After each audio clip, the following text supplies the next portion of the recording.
Thank you. So let's get right into the question. Now, the first question is this: what urgent action should the ministry take to ensure sustainable growth for energy in terms of industrial parks?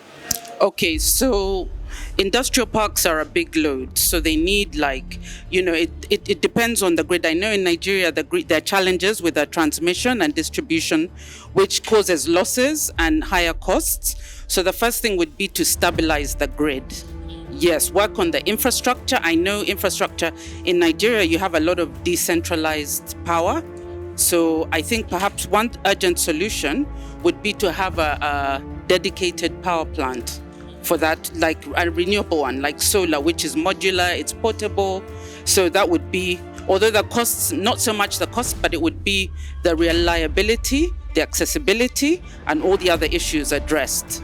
Yes, and depending on the law, if the law has a direct purchase from, a way that the consumer can purchase directly from the generator, that's a solution. Right, so can you draw your observation on larger context, let's say the African continent? Yes. Well, in East Africa, because I'm into renewables, so, obviously you've heard of the just energy, the transition. The whole world is trying to move from fossil fuels to renewables, for climate change action and everything. So one of the first things we need to do is, in East Africa, we're in Uganda anyway, our grid is 100% renewable for electricity. So, but the challenge we have is a majority of the population doesn't even use electricity.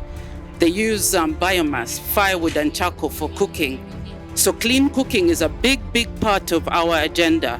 So if we can, to avoid deforestation and even bigger environmental issues, so we're channeling that. We're trying to teach people to use electricity for cooking, to move from traditional methods of cooking to modern, using modern energy services and renewables, solar, hydro, wind, geothermal. In Nigeria, you have a lot of oil and gas, obviously it's 90%. So maybe I thought it could be repurposed. You could tap into that infrastructure for geothermal energy, which is inside the Earth's core. So that would be one way of transitioning to yes, exactly, using the same infrastructure and the same workforce, but then cleaning up, the plan, yes.